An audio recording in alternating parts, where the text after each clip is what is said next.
We shall now see how to solve recurrence relations. There are three techniques. One is substitution method.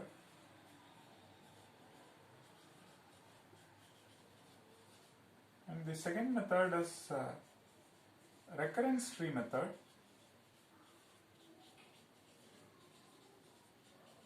And the third, quite popular and familiar tool is using Master's theorem. Using Master theorem approach or Master theorem method and so on. So let's look at a couple of examples to understand each of them in detail or better. Let's look at the first case study, which is linear search. Always you write with the base case so that when we solve and when we hit the base case, you can substitute and cross verify what is the exact number of comparisons or exact number of primitive operations and so on. So substitution method says keep substituting the values for the function t with respect to appropriate values of n. So what is the value of t of n? It is 1 plus t of n is 1 plus t of n minus 1. And what is the value of t of n minus 1? You substitute here t of n minus 1 is equal to 1 plus t of n minus 2. Which means this becomes 1 plus t of n minus 2. What is the value of t of n minus 2? Substitute n minus 2 in place of n. You see that it is 1 plus t of n minus 3. So which means it's 1 plus 1 plus 1 plus t of n minus 3. Like that, we keep moving down. We see that after some time, we hit n minus, after that it will be n minus 4, n minus 5. After say n minus 1 iterations, this is what we will have. You see that if it is 2, there are 2 ones over here. If it is 3 over here, there are 3 ones here. So which means if it is n minus 1, you will see n minus 1 ones. So this is precisely n minus 1 into 1 plus t of 1. We know that t of 1 is 1. Which means n minus 1 plus 1 is n. So solution to this recurrence relation is this. And what does that mean? The number of comparisons to search x in A is n, which is true. And there are n elements in the array, so we search whether x is part of A of 1 or not. Suppose it is no, then we search at this, then we search at this. In the worst case, we go all the way up to A of n.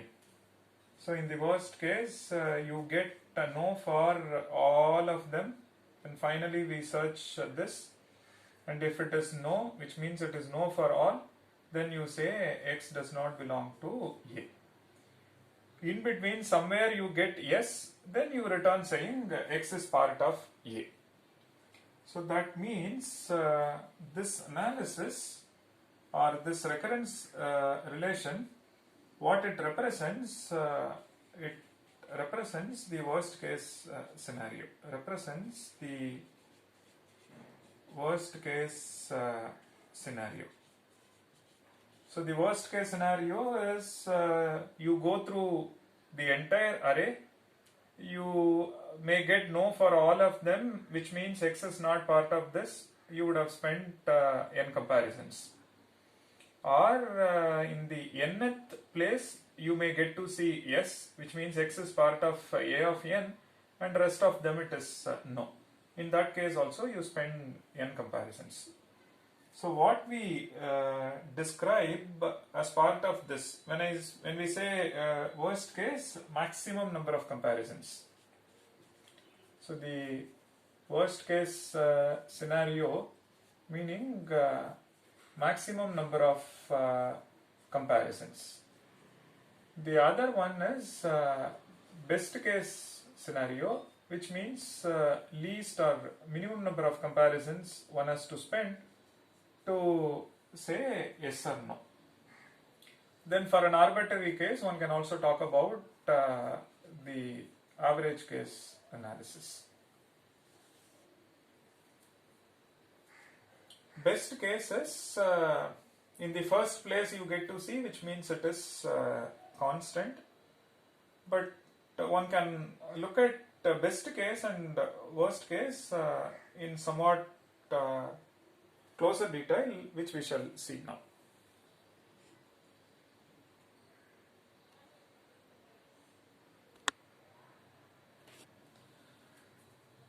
Okay, you can look at it this way. So the best case scenario, instead of saying one, what I'll say is best case scenario is where we need constant time to return yes. So best case scenario is this. So we need this much time. So which means what this could mean, you may incur one comparison, or you may incur two comparisons, you may incur three comparisons, or some constant which is fixed k. So you can write 2 as 2 times 1, which means this will become like c times 1, asymptotic sense theta of 1. This you can write it as k times 1, k is fixed, so in asymptotic sense it is this. That shows that if the element to be searched is some constant locations from the starting, then we incur theta of 1.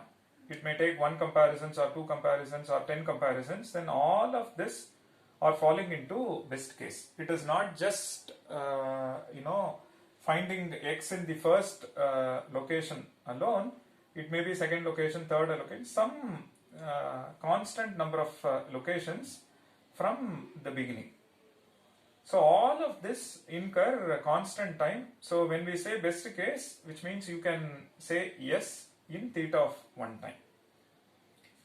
Similarly, when we say worst case, we say worst case scenario incurs theta of n time, which means the element to be searched is close to the end of the array. It could be n, it could be n minus 1, it could be n. N is theta of n, or it could be n minus 1. N minus 1 is also theta of n, or it could be n minus 2, or it could be n minus 3, or it could be n minus k, where k is a fixed integer. And all of this is actually theta of n. So you may incur n minus say 10 comparisons to return yes. Probably a of n minus 10, you get to see the element. So it is not just n. The locations that are close to the end of the array, all of them incur theta of n effort. Which means when we say the worst case scenario for linear search, then the element to be searched is either not in the array or it is towards the end of the array. Similarly, when we say the best case scenario is theta of 1, the element to be searched is close to the beginning of the array. It may be the first location or second location or maybe 10th location, but it is close to the beginning of the array. And if it is worst case, it is close to the end of the array.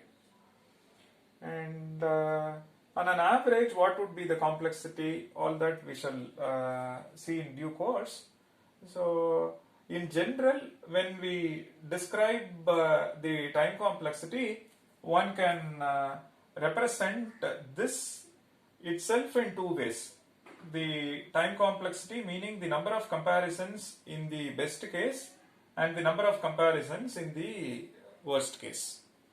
And what we have described over here is the number of comparisons in the worst case scenario.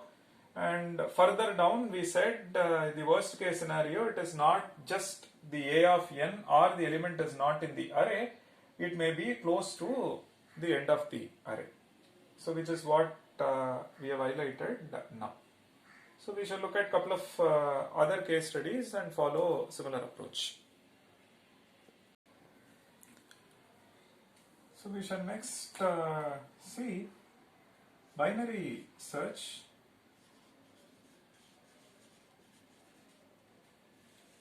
So the recurrence relation is T of n is equal to 1 plus T of n by 2 and T of 1 is 1. So it is substitution, so which means if you substitute n by 2 here, we'll get 1 plus T of n by 4. In place of n, substitute n by 2, so which means n by 2 by 2, n by 4. Then 1 plus substitute n by 4 here, we will get 1 plus T of n by 8. Then 1 plus 1 plus 1 plus 1 plus T of n by 16, so and so on. So this let me rewrite for better clarity. This is 2 power 4, this is 2 cube, 2 square, 2 power 1. So like this it goes, so which means in the next iteration it will be 1 plus 1 plus 1 plus 1 plus T of n by 2 power 5. So after some iterations, say maybe k iterations, we will see that it will be T of n by 2 power k. So this is after say k iterations.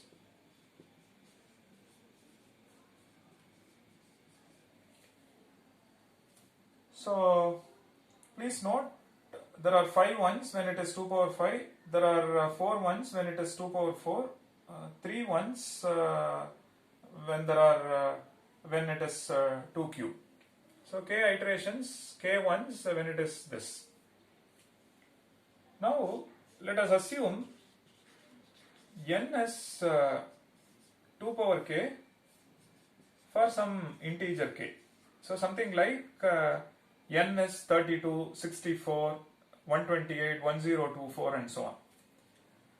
We shall analyze the case when n is not 2 power k, that we shall analyze, but as of now let's assume n is 2 power k. Then what happens? So we will have 1 plus 1 so on up to this. This will be k ones and plus T of 2 power k by 2 power k, and this is k ones, so k plus T of 1, and we know that T of 1 is 1, so which means k plus 1. Correct? Now we assumed, so this is our T of n. So the solution to the recurrence is this. So please note n is 2 power k, which means k is log n base 2. So substitute here, because this is in n, this is in k, so I need to rewrite this. So this will be log n base 2 plus 1. And log n base 2 plus 1 is at least log n, and at most 2 times log n base 2, which means T of n is theta of log n base 2. So again, in the worst case, you keep looking at n by 2, then n by 4, then n by 8. So you keep doing it in one direction and you go all the way down until you hit problem size 1. So which means this also depicts the worst case, represents the worst case scenario. So that shows that binary search in the worst case incurs log n base 2. And again, very similar to linear search, we may not go all the way down to this. We may not take k iterations. If it is k iterations, we see that the total number of comparisons is log n base 2 plus 1. So it is like this. When I mean worst case scenario, we see that if it goes all the way down, k plus 1, then it is log n base 2 plus 1. Or it may be 1, it may go up to k minus 1 iteration, so which is k minus 1 plus 1, which is k, then it is log n base 2. Or it may be k minus 1, or it may be k minus 2, or k minus 3. Maybe some constant locations away from constant values away from k. All of them will take theta of log n. So if you see that all of this is actually theta of log n base 2. You need not go all the way up to k. If you go up to k, you will see that it is log n base 2, theta of log n base 2, or precisely it is log n base 2 plus 1. Even other values, log n base 2, log n base 2 minus 1, log n base 2 minus 2. So log n base 2 minus, say, some c. C is some fixed integer. So even log n base 2 minus c, where c is a fixed integer, is theta of log n base 2. Which means you need not go all the way down until you hit problem size 1. Even some values, some constant values away from that also gives you log n base 2. So which means when we say worst case scenario, it represents in asymptotic sense. In asymptotic sense, because all of them incur log n base 2, so it could be k iterations or k minus 1 iterations or k minus 2 iterations and so on. All of them incur log n base 2. If it is best case, then it may be at n by 2, then you need just one comparison, or it may be at n by 4, then at n by 2 1, then n by 4 one more comparison, or it may be at 3n by 4, then at n by 2 one comparison and 3n by 4 one comparison, or it may be at n by 8, which means at n by 2 one comparison, n by 4 one comparison, n by 8 one more. So it may be at n by 2 itself, or maybe 2 comparisons, or 2 comparisons, or 3 comparisons. So all of this precisely represents the best case, or the time complexity is theta of 1. So that shows that it may be either at the first level or n by 2 itself, or maybe few steps away from n by 2, maybe at n by 4 or 3n by 4 or n by 8 and so on. So just like in the linear search, if it is close to the beginning of the array, it is best case. Towards the end of the array, it is worst case. Over here, when we go close to k, it is worst case. When we are close to the beginning of the iterations, then it becomes the best case. Fine.